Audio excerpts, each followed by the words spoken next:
So, good morning everyone, welcome to the morning after show, the morning after the night before, and Liverpool draw for the second time with Newcastle United this season. We held the champions at Anfield to a 1-1 draw. What could have been a 2-1 win, a 3-1 win, an 8-2 fucking loss. It was a mental game. Obviously there's some controversies within the game, particularly refereeing decisions, treatment of our players, etc. I'll jump straight to the big one. Callum Wilson goal that was chalked off. Everyone's banging on about VAR. VAR is not the problem. The referee still, or he's advised to have a second look, which could only be a good thing, really. But he still makes a decision. The letter of the law, okay, apparently it's handball, but I don't see what Wilson can do there. You know, the ball bouncing off his arm does not affect the trajectory of the rebound whatsoever. You know, he doesn't move his arm towards it, he doesn't bat it down, he literally just hits him and comes off.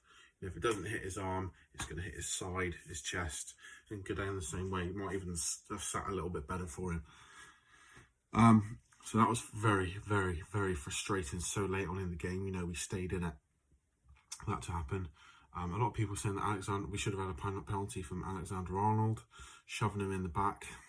I'm against that. I think that would have been a bit very, very soft. But it's easy for me to say that because Joe Willock came on and scored his fourth goal of the season since he arrived in January. Double deflected shot, but who cares? You know, if you're that close in, a player of his calibre, most times you're going to score. Obviously, the Wolves game is an exemption of that. Brilliant.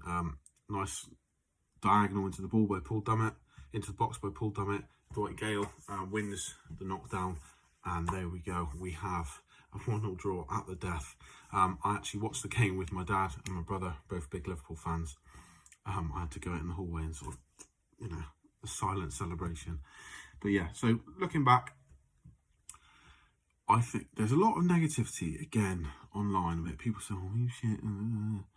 Well, okay, Liverpool haven't been firing 100% this season, but they still have the talent, the calibre, and just the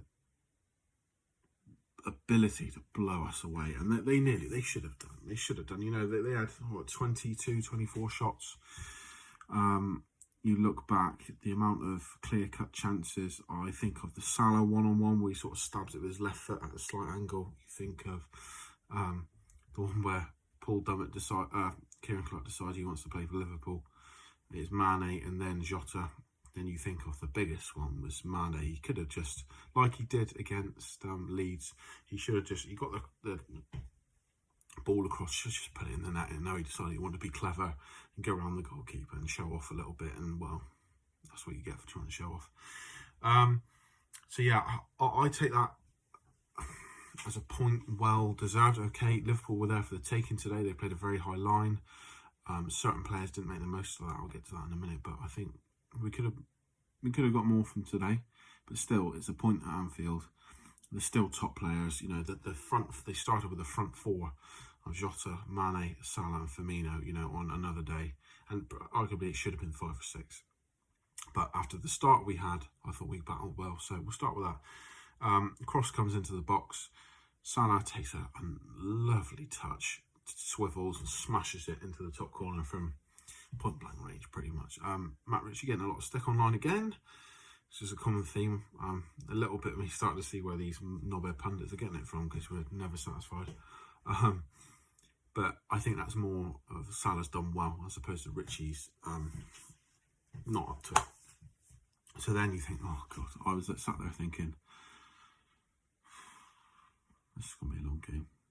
And me missus and my daughter were going to go out for a bit. And I thought to myself, they weren't going to leave for another 10 minutes. I thought, if this is going to be 2 or 3 in the next few minutes, I'm going with them. I'm not watching it. I would have stayed. But anyway, yeah. So we held on well, onslaught of Liverpool.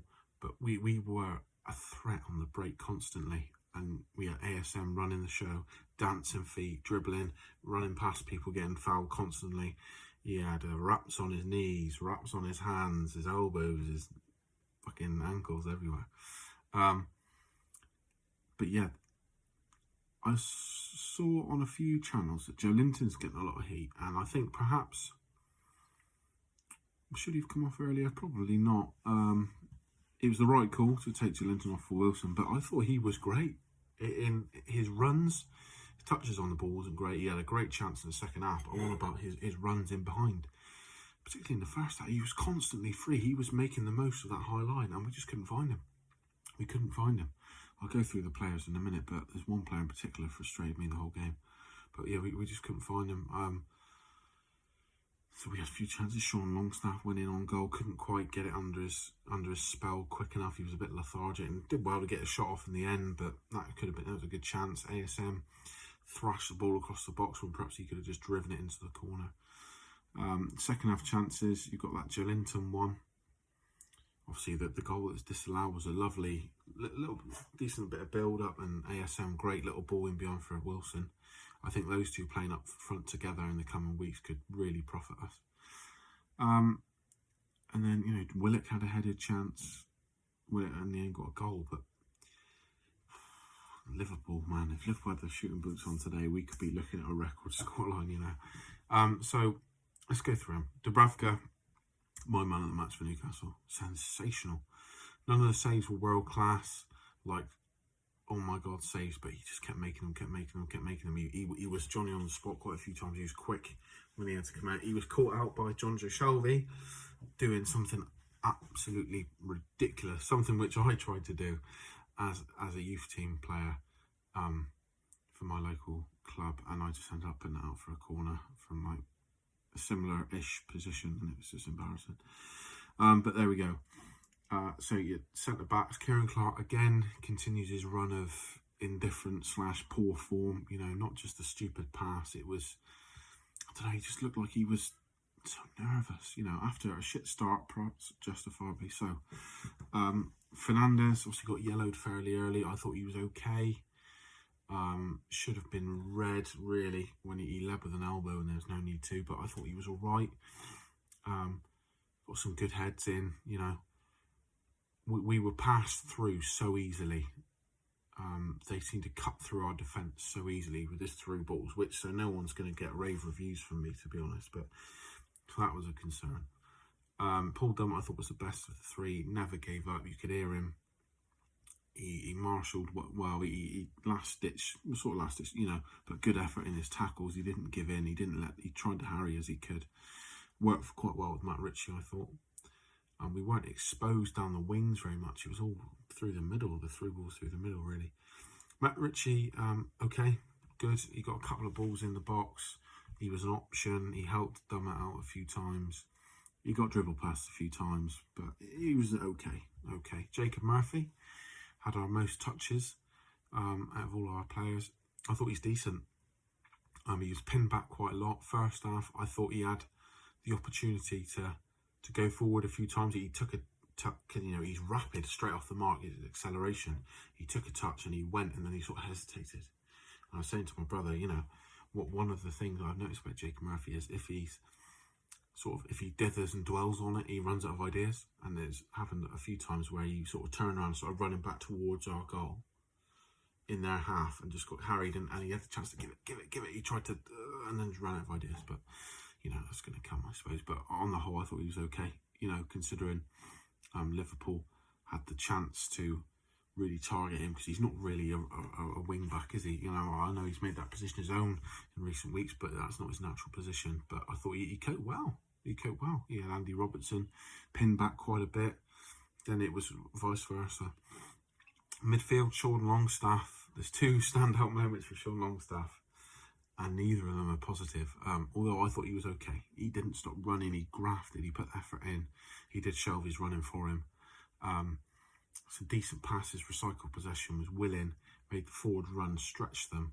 But he had that chance where he made a great forward run and didn't. It was under his feet.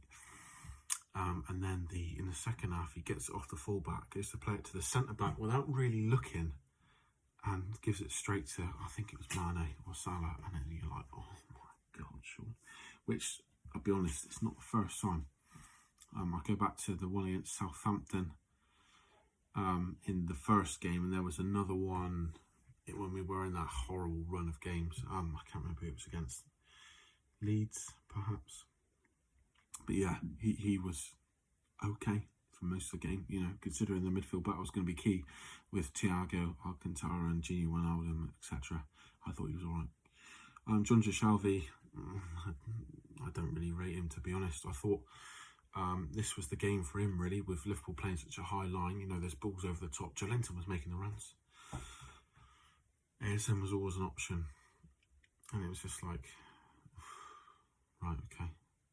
What does he do? What does he do? I've said before, you know, when he pings the diagonal, it looks nice, it's all very well, but it's so obvious what he's going to do. So like Andy Robertson was ready for it. A few nice passes here and there, but only when he's under no pressure. But yeah, with the high line, I thought that was, and Joelinton is not slow, he's not rapid, like Fernando Torres, sort of like off the mark, rapid instantly. You know, he needs time to warm up, but he's not slow by any means. With him and ASM up top, I thought that was the golden opportunity to do that. And then by the time Gale come on, the game had really tightened up, so there wasn't that space. Miguel Almiron now. Fed up with him today, man.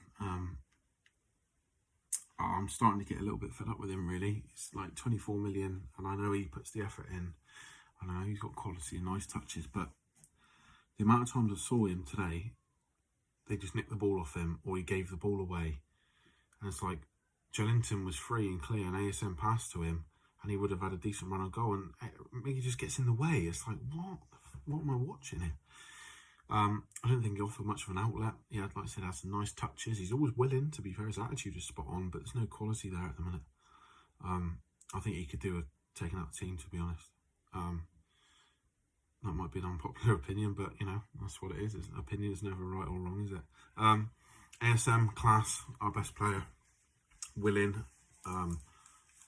desire to get on the ball, no fear, ran at people, dribbled past them, made Thiago and Gini Wijnaldum look like amateurs at points. Really good, fast paced. Just wish he had a couple more shots on goal, really. He had that cross, like I said, literally should have shot. He would have been free and clear in the second half if it wasn't for Fabinho, which no one really said much about. It was a yellow card, and they were like, on commentary, obviously McManaman's biased as fuck, but it was, oh yeah, you know, it's a cynical challenge, but he's got to do it. It's like, well, yeah, but, you know, ASM with his pace, I know Fabinho wasn't the last man, but he's probably in on goal. With a touch or two more, but there we go. Great pass to put Wilson in.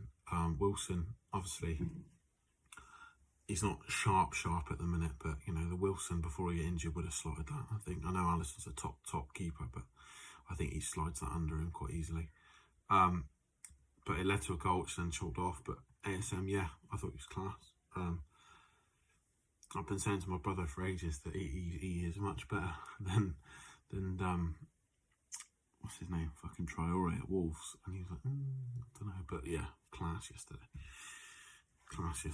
Nice to see what he said on Twitter as well about some Liverpool fan wanted to swap him for Mane. Top guy. Joelinton, I've already covered, really. Some great runs. Obviously, Joelinton.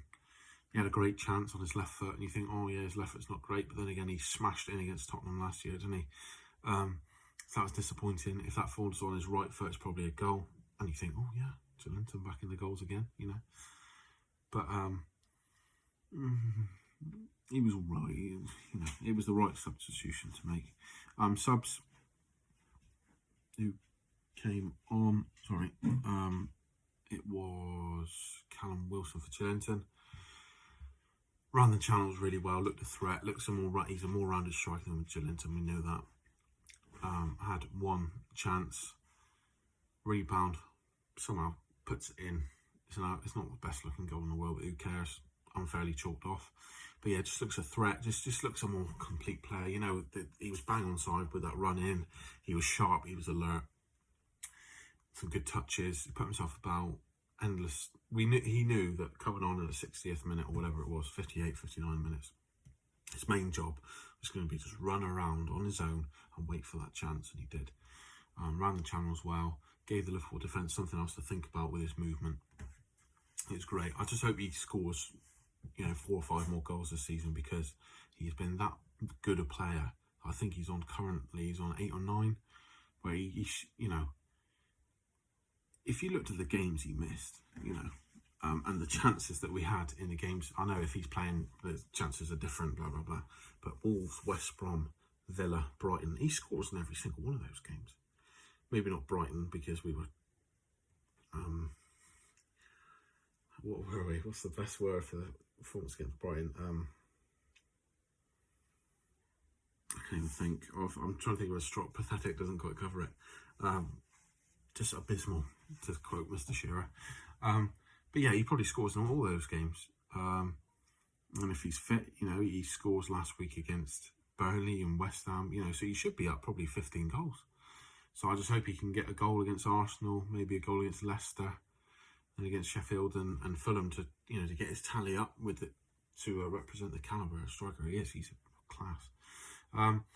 Then it was Joe Willock for Kieran Clark. Obviously, Kieran Clark, not one of his best days.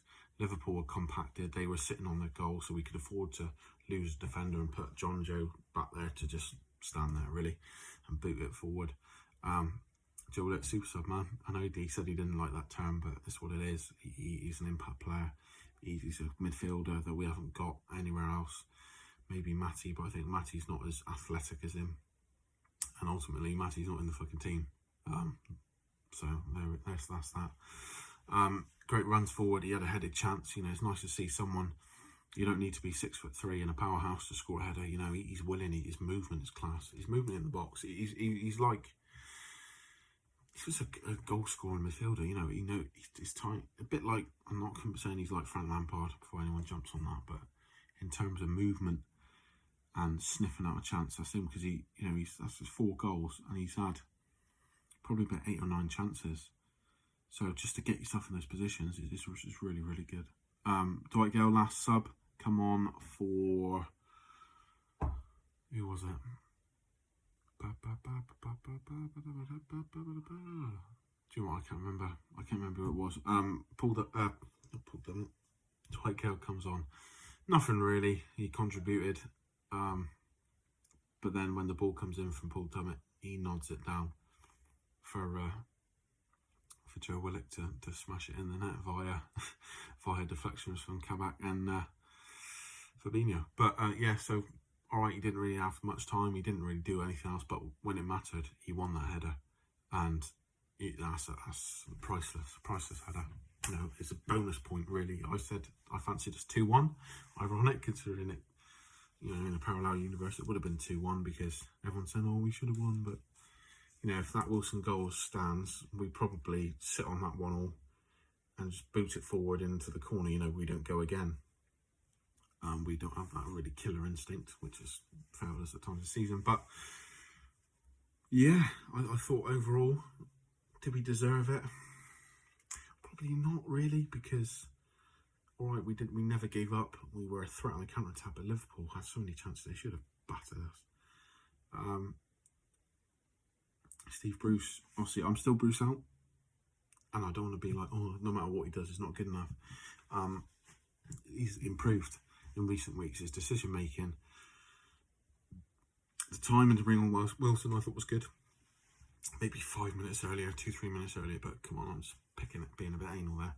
I thought that was good. To bring off a defender to bring an attacking midfielder on, great, you know, ballsy.